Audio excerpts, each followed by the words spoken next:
J'ai la joie d'être avec aujourd'hui Isolde Cambournac. Bonjour. Bonjour. Bonjour.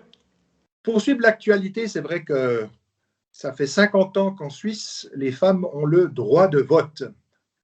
J'ai parlé encore avec une amie polonaise, elle m'a dit que la Pologne l'avait depuis 1918. Dans la Suisse, c'est 1971. Alors, je ne vais pas parler au niveau politique, mais tu es l'auteur d'une thèse de doctorat à l'université de Fribourg. Alors, est-ce que tu peux nous parler du titre et pourquoi tu as choisi aussi ce thème-là? Oui, effectivement. Alors, j'ai écrit une thèse dont le titre est Masculinité et féminité à la lumière de l'anthropologie de saint Thomas d'Aquin. Donc, ça peut paraître un peu complexe et un peu long comme ça. Mon idée, en fait, c'était de chercher ce qui fait qu'un homme est un homme et ce qui fait qu'une femme est une femme. Je cherchais la cause, en fait, la source de la différence. On parle souvent des conséquences en disant les hommes sont plutôt comme ça, les femmes sont plutôt comme ça. Mais je me disais, il y a quand même, ça vient de quelque part. Donc je voulais savoir quelle était l'origine de cette différence. Voilà, c'était ma recherche. Et quelle est l'origine de cette différence, justement? Alors, Parce que on peut lire. oui, bon, je vais essayer de résumer ça rapidement, mais pour moi,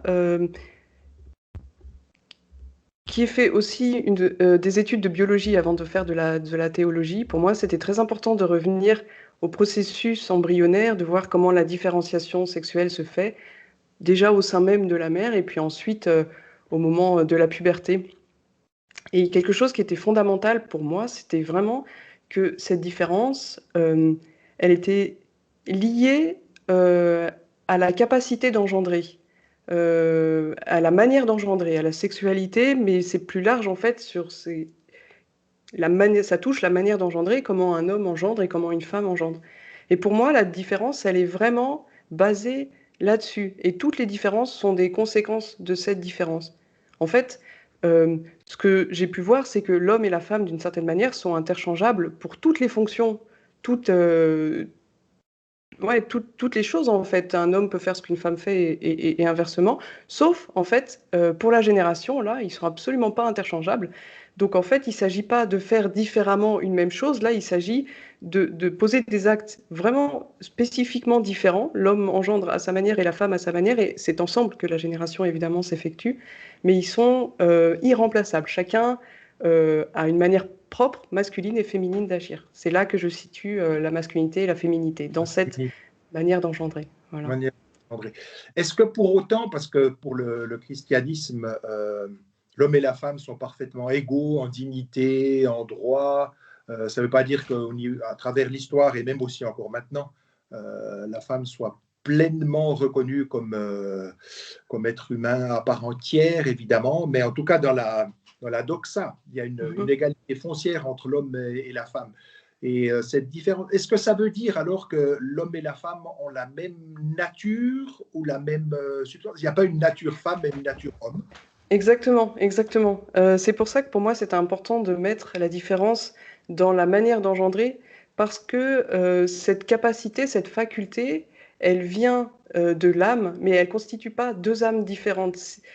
C'est-à-dire, l'âme, qu'elle soit l'âme d'un homme ou l'âme d'une femme, c'est l'âme d'un être humain. Et l'espèce humaine dépend en fait de la nature, on va dire, de cette âme. Il n'y a pas deux natures. Mais par contre, l'âme humaine se décline dans la manière d'engendrer de deux manières. Et c'est ça qui fait la différence.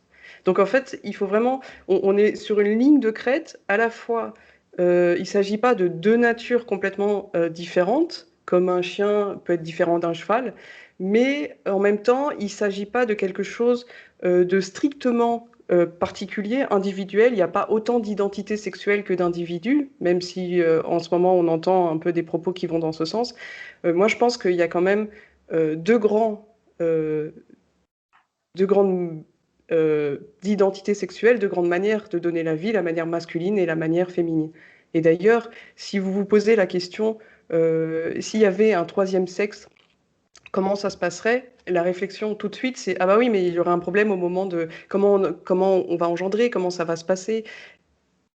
Dès qu'on imagine une troisième, un troisième sexe, tout de suite, la question qui se pose est liée à la génération. Donc il y a clairement un lien qui se joue là, enfin, à ce niveau-là. Pour prendre, bien sûr, avec la philosophie d'Aristote, il parle de la substance et des accidents. Ben, les accidents, la taille, le poids, la couleur, ça ne change pas la nature humaine. Mais est-ce qu'on pourrait dire que cette différence entre l'homme et la femme est accidentelle? Oui, mais attention au mot accidentel, qui peut Oui, être mal compris aussi. En fait, si elle était substantielle, on aurait deux natures différentes. Donc elle n'est pas substantielle, mais elle est accidentelle. Et après, il faut faire attention, il y a différents types d'accidents. Il y a des accidents qui n'ont pas d'impact sur la totalité de la personne, je pense la couleur des cheveux par exemple, mais il y a des accidents comme la masculinité et la féminité qui, eux, c'est que je pense, ont un impact sur toute la personne. Parce qu'en fait, les capacités, les facultés que possède un être humain, si vous voulez, ses pouvoirs, hein, la nature humaine est liée donc à des pouvoirs et engendrer est un de ces pouvoirs, mais il y a d'autres pouvoirs comme l'intelligence, la volonté. Et je pense qu'en fait, les pouvoirs ont une influence les uns sur les autres. Donc, si vous voulez, la manière d'engendrer, elle a une influence sur notre intelligence, sur notre sensibilité, aussi notre manière d'appréhender les choses avec nos cinq sens. Donc, ça touche tout l'être, en fait. C'est un accident qui touche tout l'être. Et on le voit bien au niveau des sens, ça touche la vue, l'ouïe. On dit bien que au niveau de la vue, il y a quelques différences. On parlera toujours de tendance dans ces cas-là. C'est moins évident que la différence dans la génération. Mais quand on parle, par exemple, de la vue, on dira, oh, les femmes, elles remarquent plus facilement la manière dont une personne était habillée. Si vous rencontrez quelqu'un, vous en discutez 5 minutes après, elle saura comment cette personne était habillée. Effectivement, il y a des choses qui changent au niveau des sens. Mais c'est des tendances. C'est pas voilà, il y a, la plupart des gens, la plupart des femmes sont comme ça. Après, voilà, il y a quand même là, il y a pas mal de variables. le motu proprio du pape François, qui, euh, qui permet dorénavant aussi au niveau des ministères d'être institué, d'avoir l'institution du lectorat, donc pour faire la lecture, et puis de l'institution du lectorat, Acolyte. pour aider justement, donner la communion, être servante de messe. Qu'est-ce que vous en pensez à la lumière de d'une part de vos réflexions et à la lumière que vous êtes docteur en théologie? Que pense notre docteur? Euh, alors, moi, je dirais que la question, et souvent les réactions qu'on a vues, elles étaient assez marqué par le fait qu'on opposait le prêtre à la femme. Il y avait d'un côté le prêtre et en face la femme. Et en fait, je pense que la réflexion, elle n'est pas juste. La question ici, c'est pas le prêtre vis-à-vis de la femme, c'est le prêtre vis-à-vis des laïcs. Qu'est-ce qui relève du ministère sacerdotal et qu'est-ce qui relève du sacerdoce commun, comme on dit, des baptisés, en fait. Quelle est la mission des baptisés? Quelle est la mission propre du prêtre? Désolée pour le bruit derrière, je pense que vous l'entendez. euh, Et à la Ça bouge dehors. Euh, oui, donc en fait, je pense que la question, elle est plus au niveau de ce que peuvent faire les laïcs et de ce que peut faire le prêtre. Et en fait, je pense que quand on parle des laïcs, dans ce cas-là, je vois pas pourquoi il y aurait une différence entre les hommes et les femmes chez les laïcs. Et s'il y en a une, alors il faut y réfléchir et essayer de trouver enfin, des arguments qui pourraient aller dans un sens ou dans un autre. Mais pour l'instant, j'en vois pas. Qu'est-ce qui fait que les hommes laïcs auraient certaines missions que les femmes laïques n'auraient pas dans la liturgie? Je sais pas. Là, franchement, il y a une réflexion à faire. une réflexion à faire. Mais ceci dit, Ouais. c'est réjouissant. Enfin, pour moi, ça paraît un peu, je vais presque dire, parce que je suis né en 1968, c'est vrai que quand on entend qu'une femme n'avait pas le droit de vote, pour moi, ça paraît un peu martien. Euh, Et au niveau de la liturgie aussi, ma maman, ça fut la première à avoir pris la parole dans une église catholique à Colombier. Et c'est vrai que des fois, il y a un peu une sociologie ecclésiale qui peut justement varier.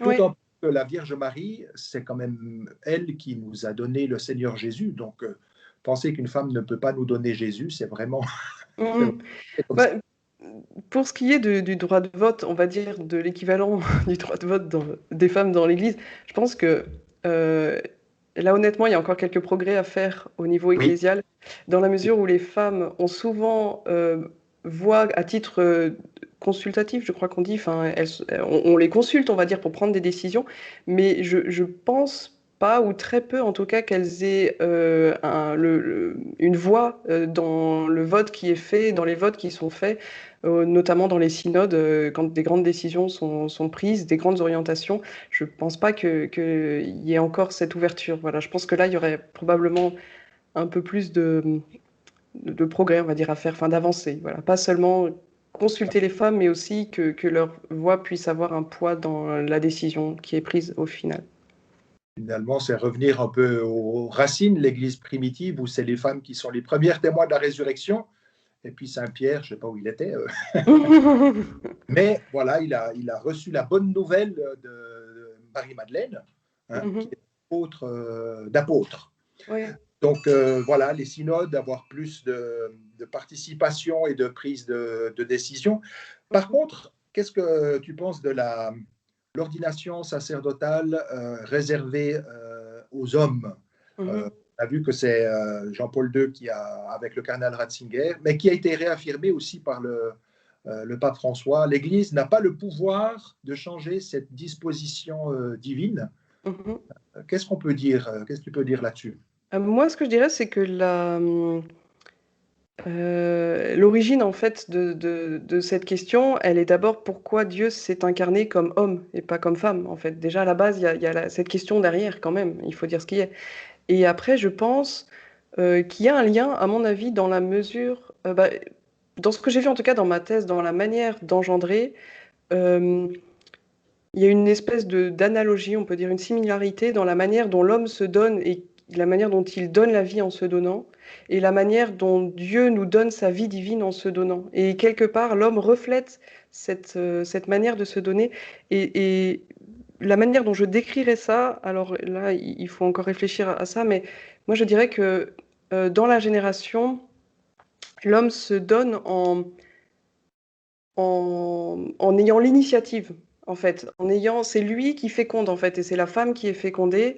C'est lui qui pénètre et c'est la femme qui est pénétrée. Il y a quelque chose d'actif, non pas que la femme soit passive, c'est pas mon propos, mais il y a une initiative qu'on retrouve, par exemple, dans la demande en mariage. Souvent, c'est l'homme qui va faire cette demande, qui va aller vers la femme. En tout cas, il y a un mouvement de l'homme vers la femme. Et quelque part, et c'est ce mouvement qui va permettre de donner la vie si l'homme est impuissant. S'il n'a pas ce mouvement-là, bah, il ne se passe rien. Euh, Quelque part, il y a la manière dont Dieu se donne à l'humanité. Il y a aussi cette initiative qu'on retrouve, en fait. C'est lui qui va aller vers l'humanité, qui va se donner. Et je pense que dans le ministère sacerdotal, et ben, quand le prêtre agit au nom de Dieu, quelque part, sa masculinité dit quelque chose aussi de cette manière dont Dieu se donne. Évidemment, c'est une analogie, hein, c'est pas, ouais, le prêtre n'est pas Dieu, ça c'est très important, c'est un instrument. Mais voilà, je pense que sa masculinité dit quelque chose de Dieu. D'accord, ouais, tout à fait. Oui, c'est vrai.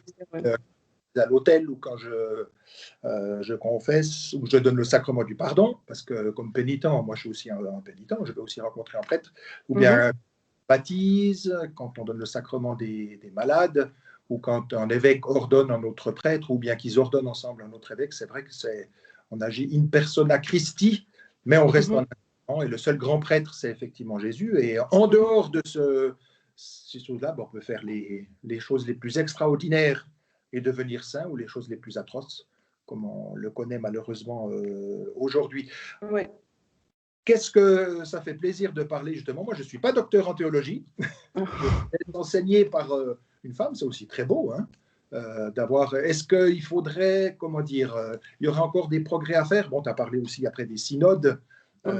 Quelles seraient encore les pistes où les femmes pourraient faire valoir leur génie, comme disait le pape Saint Jean-Paul II, génie féminin?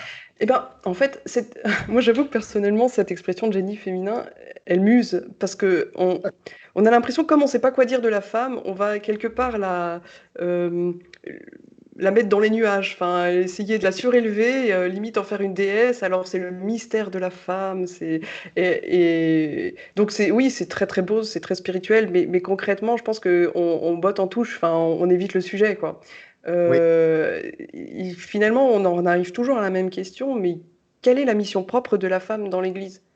Et là, concrètement, on ne sait pas encore. Et quelque part, je pense que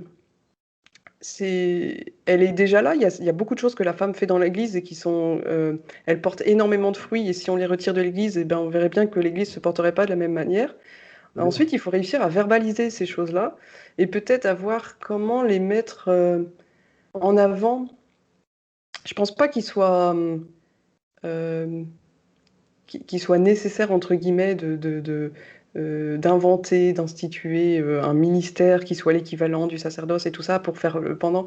Mais ça, je pense pas que ce soit la voie à suivre, mais réfléchir quand même quelle est la mission propre de la femme. Encore une fois, il y a cette question du prêtre et des laïcs. Donc déjà, quelle est la mission propre des laïcs? Je pense qu'il y a eu un gros effort qui a été fait ces dernières années, après le Concile Vatican II notamment, sur le rôle des laïcs dans l'Église. Peut-être maintenant au sein des laïcs, mais à ce moment-là, qu'on réfléchisse aussi à la mission propre de l'homme laïque, en fait, dans l'Église. Ce serait hyper intéressant si on continue à zoomer d'une certaine manière. Après avoir vu le prêtre, on a vu les laïcs. Ensuite, au sein des laïcs, quelle est la mission propre de l'homme et de la femme? Et puis même au sein de la famille, ces questions-là, elles sont brûlantes, évidemment. Magnifique, merci. Alors, ça nous a permis de parler à partir de cet événement historique pour la Suisse. Ouais. Le vote des femmes, 50 ans. C'est magnifique, bravo la Suisse. C'est bien, non, c'est des moments à fêter quand même parce que, voilà, même si c'est pas arrivé aussitôt qu'on l'aurait souhaité, en tout cas c'est là et tout progrès mérite qu'on le célèbre quand il est bon. On parlait du christianisme, la thèse, différence accidentelle, mais pas un accident comme la couleur des cheveux. Et à la taille, c'est vraiment qui touche toute la personne. Exactement. On peut te suivre pour lire ta thèse de doctorat, mais aussi de voir, je vois que tu as Aquinas derrière, peut-être aussi de nous parler de ce beau projet d'Aquinas qui prend de l'ampleur, puisque non seulement tu donnes aussi des cours où lesquels on peut s'inscrire pour découvrir Saint Thomas, mais voilà, parle-nous un petit peu de où on peut lire et puis Aquinas. Oui, alors pour lire la thèse, donc ça c'est sur le site Rero, je crois. C'est le site où se trouvent les thèses de Fribourg qui sont accessibles en ligne. Il suffit de taper mon nom, Isolde Cambrenac, et je pense qu'on peut la trouver. Elle n'est pas très difficile à trouver normalement, donc je pense qu'il n'y a pas de souci. Ensuite, pour Aquinas, donc c'est un site internet iaquinas.com, voilà, sur lequel, avec des amis qui sont d'anciens étudiants aussi de Fribourg, entre autres, on a développé cette plateforme pour essayer de faire connaître un petit peu la pensée de saint Thomas d'Aquin, qui nous semble absolument fondamentale et voilà, très riche et qui peut porter encore beaucoup de fruits. Donc c'est pour ça qu'on essaye vraiment de la diffuser, notamment à travers des petites vidéos. Et puis, à côté de ça, moi je donne des cours aussi à titre personnel sur saint Thomas d'Aquin, sur notamment l'anthropologie de saint Thomas d'Aquin. Cette question justement de l'âme, des puissances, des facultés de l'âme et tout ça, ça me semble fondamental. En ce moment, je donne un cours sur les passions de l'âme. Donc tous ces cours, vous pouvez les trouver. Alors j'ai un site internet personnel qui est isolde-cambournac.com-o. Et là-dessus, je rassemble toutes les formations que je donne à la fois sur Saint Thomas et puis une autre plateforme aussi sur laquelle je développe d'autres formations qui sont, comme sur le sujet de ma thèse, qui n'est pas directement la pensée de Saint Thomas, mais qui puise dans la pensée de Saint Thomas pour aborder des questions plus actuelles. Voilà. Parce qu'on a un cliché de saint Thomas d'Aquin, comme quoi ça date du Moyen-Âge, qu'il est plutôt hyper conservateur, si ce n'est pas traditionnaliste. Et finalement... Il a été repris. Ouais. Il a été beaucoup repris. Ça doit être. Je sais pas, c'est peut-être pour se donner de la crédibilité. Certaines personnes s'associent à saint Thomas d'Aquin sans même l'avoir lu. Donc c'est un peu dommage. Et surtout pour saint Thomas, parce que sa pensée mérite d'être lue. Et puis je pense que souvent aussi, sa pensée, elle a été complexifiée, malheureusement, par ses interprètes. Et quand on commence par lire ces interprètes en pensant que ça va nous aider à rentrer dans la lecture de saint Thomas, en réalité, on est découragé. Donc on lit même pas saint Thomas, ce qui est bien dommage. Parce que franchement, il faut se confronter au texte de saint Thomas, notamment par exemple les questions sur les passions de l'âme, qui sont accessibles à mon avis. Je pense pas qu'il y ait vraiment de difficulté à comprendre ces questions et qui sont d'une richesse incroyable. C'est tellement, ah ouais, tellement d'actualité. Eh bien, merci beaucoup. Ben voilà, c'est vrai que c'est pas de définir quelle est la place de la femme, mais c'est aussi aux femmes de prendre leur place. Ouais, de manière pacifique. Pacifique, oui. Voilà, non mais tout ça toujours. Ouais. Ouais, non mais c'est vrai en fait. Mais dans une réflexion commune avec les hommes, et puis aussi peut-être que finalement, quand on aura trouvé aussi la place de l'homme, la femme trouvera plus facile. Enfin, il y aura peut-être moins de peur, et peut-être que les choses se feront dans la paix. Il faut souhaiter que tout ça se fasse de la manière la plus pacifique possible. Voilà, c'est un enjeu. Puis cette année de Saint-Joseph nous y aider aussi avec son épouse, la Vierge. Voilà. Merci beaucoup. Bah, merci de m'avoir donné la parole. Tu as fait ton doctorat et ça fait plaisir que tu te réjouisses de ce moment historique des 50 ans. Oui, tout à fait. À bientôt. Au revoir.